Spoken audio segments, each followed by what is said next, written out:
J'espère que vous allez bien. On se retrouve aujourd'hui dans une toute nouvelle vidéo où j'ai décidé que j'allais vous montrer mon make-up drag classique, ou en tout cas de vous montrer toutes les étapes. C'est parti. J'ai donc posé mon make-up et caché mes sourcils. On va pouvoir passer au teint. C'est parti. Je commence avec le correcteur de chez Huda Beauty qui est la teinte Cherry Light, qui a un sous-ton froid. Et avec, je vais cacher mes sourcils, mes cernes, etc., etc. Ce que j'aime bien sur ce correcteur, c'est qu'en fait, il sèche tout seul. Il est assez fin, ce qui permet de pas avoir trop d'effet matière. Après, sur du make-up drag, avoir un effet matière, c'est pas la chose la plus grave du monde. Parce qu'en fait, il y a tellement de matière que ça s'uniformise. Et en même temps, quand vous êtes sur scène, bah, en fait, ça se voit pas. Au niveau du fond de teint, je vais utiliser le Hairbrush Flawless de chez Charlotte Tilbury, la nouvelle version, en teinte 2 froid. Vous allez voir, c'est une teinte qui est un peu plus claire que ma carnation. Et sur un teint qui est assez neutre, tirant vers le froid, mais aussi éclairci. Ce qui me permet de donner dans mon personnage ce côté très versaillais, très bourgeois, etc. Et c'est là-dessus vraiment que je joue pour avoir ensuite vraiment cet état d'esprit très Call Beauty, etc. De toute façon, avec le contour, le bronzer et le blush, à la fin, on se rend même plus compte, mais ça donne vraiment ce côté très brightening que j'adore. Ensuite, on va passer au contour. Le premier que je vais utiliser, c'est le Tint and Blur Sculpt de chez Stick, qui est une marque dont on parlait à mort à un moment et dont on n'entend plus du tout parler. Moi, je l'aime bien, je le trouve cool. Il va avoir ce type de teinte là, donc ça va être un marron assez froid et très très foncé. Et après, je vais venir avec le Milk, juste ici, en teinte Sizzle, qui est la teinte la plus foncée. Et c'est encore plus foncé et encore plus froid, ce qui va vraiment permettre de venir définir certaines zones bien précises de mon make-up. Un bon contouring, c'est un contouring qui est vrai. C'est-à-dire que l'idée, c'est pas venir créer une fausse joue ou quoi que ce soit. Ça marchera pas, ça bougera, même quand tu perfs, etc. C'est pas beau. Donc il faut vraiment venir tracer son contouring là où ta joue est et l'adapter en fonction de ta morphologie du visage. C'est comme ça qu'on a vraiment le plus beau contouring possible. Si tu veux aller créer des shapes qui n'existent pas, ça marchera pas. Je commence à venir le dégrader juste ici et je le remonte. Voilà, donc du coup le premier contouring, le but c'est vraiment de venir le blender et de vraiment venir créer une ombre en fait au niveau de la joue mais en même temps garder quelque chose de naturel. Ce que j'aime bien faire aussi, c'est parfois reprendre le Beauty Blender où il reste encore un peu de fond de teint pour vraiment venir le blender au maximum. Ensuite, je vais venir le placer au niveau des tempes et pour ça, je vais le placer ici et ici et je vais venir le remonter. Une fois que j'ai ça, je vais venir prendre un pinceau plus fin, toujours pour le teint, mais quand même plus fin. Limite un pinceau concealer, genre ça. Et je vais venir prendre le plus fin. Et là, pour le coup, pour avoir vraiment un maximum de subtilité, donc je vais prendre le Milk et je vais venir le travailler légèrement ici, avoir la chose la plus subtile possible et de pouvoir vraiment accentuer le côté snatch du make-up. Et pour ça, je vais venir le placer à ce niveau-là. Et là, on a vraiment une joue en 3 dimensions, c'est hyper joli. Après, pour poser son blush, ça va se fondre légèrement avec le blush, enfin, c'est sublime. C'est pas gênant si t'as une barre comme ça peut être même très joli. Je sais qu'il y a des drag queens qui le laissent vachement comme ça et qui laissent ce côté snatch. Moi, c'est vrai que j'aime bien la fondre très légèrement, mais pour quand même garder ce contraste, et je vais venir ensuite le rajouter au niveau des tempes. Je peux même aller jusqu'au niveau de l'œil, à ce niveau-là, et remonter. Et ensuite, je reprends le Beauty Blender. Je vais venir avec mon bronzer, où je vais venir retravailler mon teint. Pour ça, je vais utiliser aussi un produit de chez Milk, mais c'est pareil, le packaging est catastrophique et c'est insupportable. C'est-à-dire que la vis pour remonter le produit ne fonctionne plus. Donc, je suis obligé de prendre une palette et une spatule pour venir prélever le produit. Pour ça, je vais prendre ce pinceau-là, spécial bronzer de chez R.M. Beauty. L'idée, c'est vraiment d'être dans la continuité, de vraiment, en fait, fondre le contour et le blush à plat ensemble. Une fois que ça c'est fait, on va pouvoir passer au concealer. Pour ce faire, je vais utiliser 2 concealers différents. Je vais utiliser celui-ci, donc c'est le dernier, c'est le de chez Charlotte Tilbury, c'est le Hairbrush Flawless Concealer. Et je vais utiliser celui-ci de chez Kimchi Chic Beauty, qui est complètement blanc et qui est hyper bien pour les zones de lumière. L'idée avec le premier concealer, c'est vraiment de venir donner ce côté vraiment et lumineux et en même temps de venir vraiment marquer les zones de lumière sur le visage. Et deuxièmement, avec le concealer blanc, c'est vraiment d'intensifier les zones du visage qui demandent à être intensifiées en termes de lumière. Et donc, je viens le placer à ce niveau-là, que je descends jusque sur l'aile du nez et ensuite je remonte jusque là. En fait, je viens suivre le trait que j'ai fait juste en dessous au niveau du contour. Ensuite, je prends un Beauty Blender propre, j'en suis au 3e. J'ai fait ça, ça me donne un air grave triste. On dirait un peu Ariana Grande, c'est très bizarre. Vous voyez ce que je veux dire ou pas? Ça me donne un air grave triste, mais c'est choups. Bah, j'ai surtout aucune expression sur le visage, c'est très bizarre. Une fois que j'ai fait ça, je viens juste m'assurer que tout est bien à sa place, en revenant retravailler ce qu'il y a à retravailler. Et je viens juste rajouter une touche de lumière au niveau du nez, ici et jusque là. Je vais venir prendre mon concealer blanc pour ensuite pouvoir retravailler toutes les zones de lumière. Pour ça, j'ai plutôt tendance à utiliser un pinceau, typiquement ce genre de pinceau à concealer là, ce qui me permet d'être beaucoup plus efficace et précis dans les retouches. Et donc, je vais venir le placer à ce niveau-là et je vais le descendre jusque là. Une fois que cette zone-là est faite, je vais pouvoir faire cette zone-là, la zone entre les sourcils, ainsi que l'arête du nez. L'arête du nez, je vais pas forcément la blender, parce que elle va me servir pour faire mon contouring du nez, donc j'ai besoin qu'elle soit quand même assez intense. En haut de la bouche, c'est joli parce que ça permet en fait d'avoir un effet de bouche plus pulpeuse. Et après, souvent le contraste avec le crayon qu'on va avoir au niveau de la bouche, ça rend quelque chose quand même de très sympa. Au niveau du blush, je vais utiliser deux blushs de chez Huda Beauty, qui sont ces deux-là. Donc l'un est la teinte Black Cherry et l'autre est la teinte Intense Guava. Et donc l'idée, c'est de venir faire un contouring de joues avec du blush. C'est parti. Je vais prendre celui-ci de chez Made by Mitchell, qui est très bien. Ça, c'est pareil. Les produits Huda Beauty sont vraiment cool, mais putain, mais les packaging, ils sont infernaux. Genre, il n'y a pas un produit où le packaging, il est pas bien. Le setting spray, il marche une fois sur deux parce que la poudre, elle s'incruste dedans. La Easy Bake, elle fuit. Les blushs, à chaque fois, tu galères à mettre et à remettre l'embout et t'arrives pas à en prélever. Enfin, c'est toujours l'enfer. Je vais venir le placer au niveau de ma tempe, juste ici, pour ensuite le mélanger avec le bronzer et le contour. Une fois que ça c'est fait, je vais venir prendre la teinte la plus claire et la plus intense aussi et la placer à un endroit différent. J'ai fait exprès en fait de commencer par la teinte la plus pigmentée pour que ce qui reste sur le pinceau se mélange légèrement avec le reste, tout simplement. Et je commence à l'appliquer à ce niveau-là, donc plus près au niveau du visage. Je peux aussi passer légèrement sur ce que j'ai fait avant, de manière à pouvoir ensuite avec la poudre avoir toujours une lumière, avoir toujours une couleur, parce que la poudre décontraste énormément, surtout quand on fait du baking. Bon, dans le maquillage, il n'y a pas vraiment de règles, mais normalement, je sais que beaucoup de drags tracent d'abord leurs sourcils et viennent ensuite faire le propre avec en traçant le blanc sous l'arcade sourcilière. Moi, je fais l'inverse parce que je trouve ça plus facile. Et au moins, tu sais où tu positionnes ton sourcil. Je vais utiliser le Clown White de chez Créolan, qui est une référence mondialement connue dans le drag. C'est un truc culte, alors que c'est juste un fard blanc, mais c'est le meilleur des fards gras blancs à ma tête. C'est le plus pigmenté, c'est le plus stable. Enfin, vraiment, moi, je l'adore. Donc, voilà. Et celui-ci, je l'ai acheté au début de mon drag il y a 3 ans. Et il me reste encore tout ça. Enfin, le truc est increvable. Ça doit coûter même pas une vingtaine d'euros. Et donc, je vais venir avec un pinceau biseauté comme ça et du fard blanc et tracer mon sourcil. Et là, le challenge, ça va être d'avoir un truc symétrique. Pour ça, j'utilise un truc vieux comme le monde, à savoir une pommade Anastasia Beverly Hills. It does the job so bad, I do not need more. Voilà, c'est tout. Donc pour ça, je prends une houppette, jusqu'ici rien d'étonnant, et je viens vraiment créer un baking. Je viens d'abord presser en fait la poudre à ce niveau-là.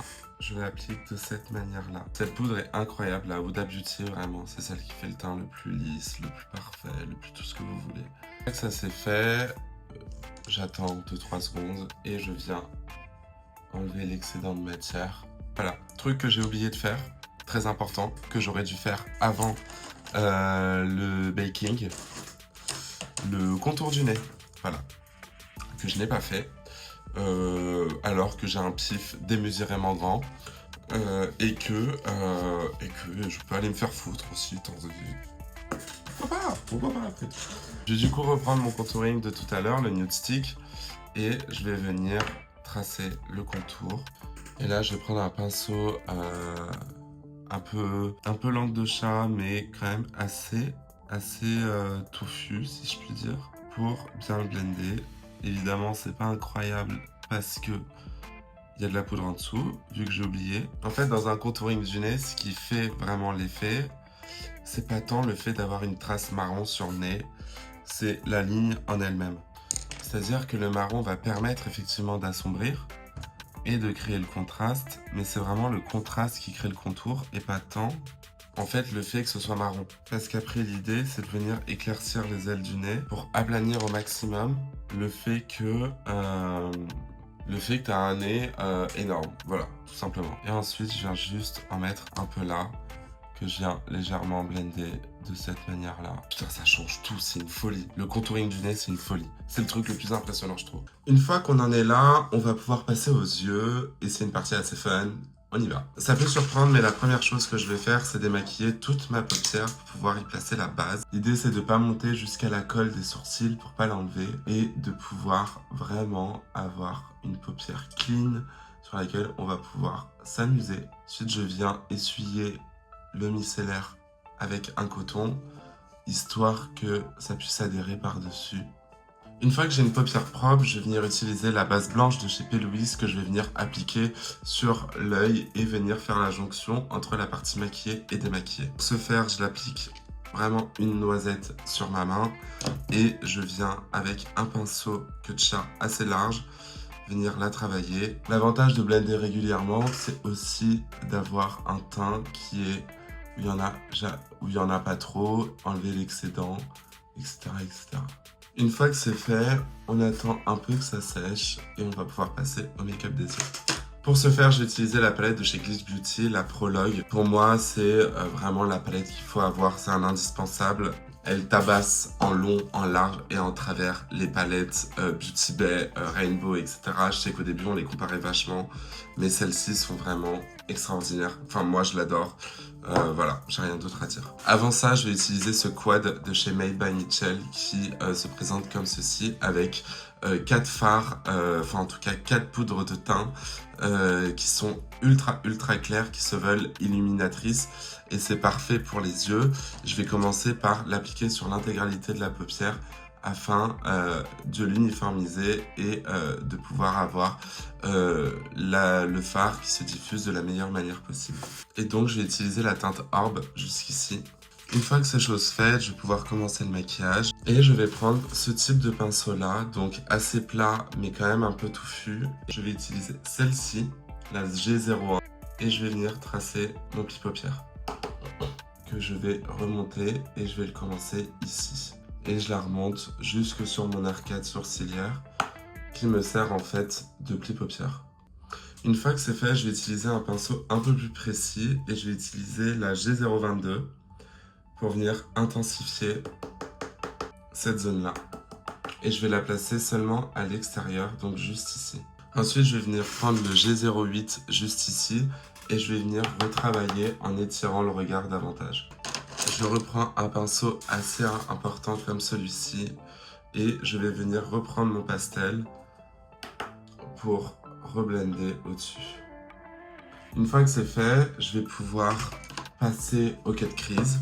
Et pour ce faire, je redémaquille ma paupière et je viens dessiner mon cut crease. Souvent, j'aime bien faire des semi-cut crease parce que c'est vraiment ce qui va relever en fait l'œil et vraiment le placer dans une position vraiment comme ça et avoir cet effet plus cat eyes. Avant de le faire, je rectifie juste le maquillage par rapport à comment j'ai décidé de placer mon cut crease. Et pour ça, je récupère un peu les mêmes pinceaux et je recommence. Et je viens dégrader au niveau de mon œil, juste ici, jusqu'au bord de mon cut crease. Et pour avoir vraiment la forme que je veux. Et je vais pouvoir tracer mon cut crease. Une fois que c'est fait, je vais pouvoir la poudrer. Je vais utiliser un fond de teint blanc de chez Glycen qui ressemble à ça, qui est vraiment blanc, ni plus ni moins.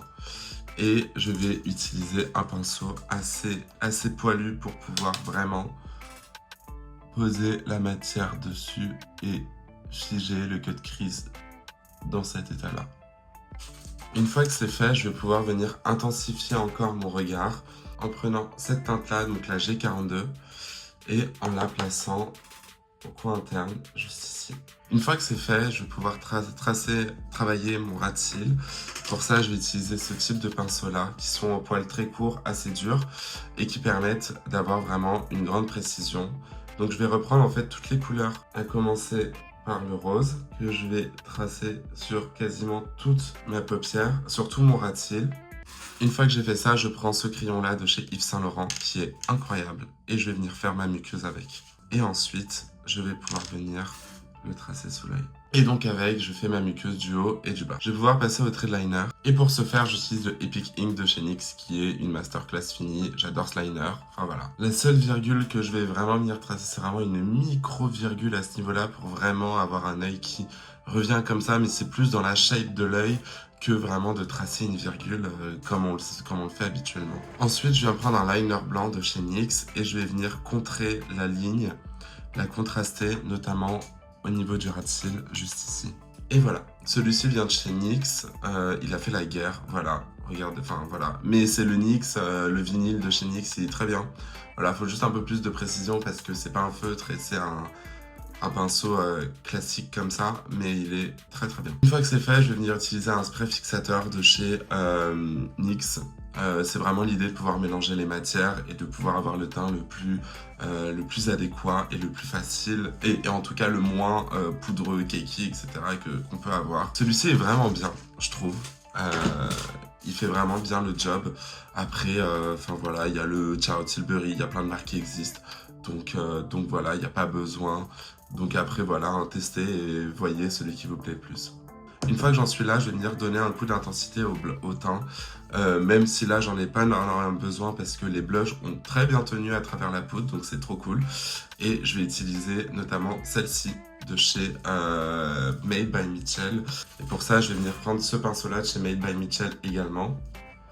Et donc je vais commencer avec le plus foncé et je vais venir le placer au même endroit que tout à l'heure, en le dégradant juste là.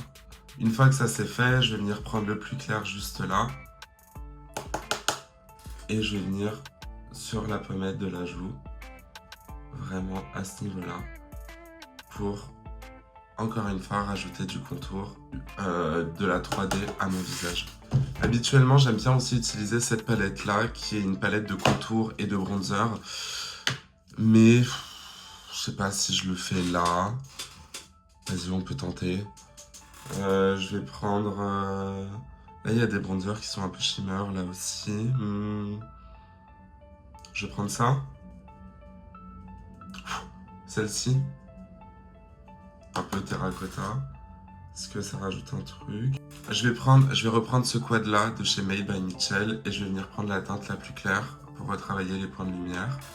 Reblender ça et atténuer comme je peux ce truc. Putain, c'est orange. Pourquoi il a été faire des fards aussi orange? Ouais, là c'est mieux. Et je vais venir aussi en rajouter juste là. Ce que j'aime bien faire aussi, c'est prendre par exemple une houppette et venir retracer cette ligne-là, juste là, pour... Oh là là, qu'est-ce que c'est beau.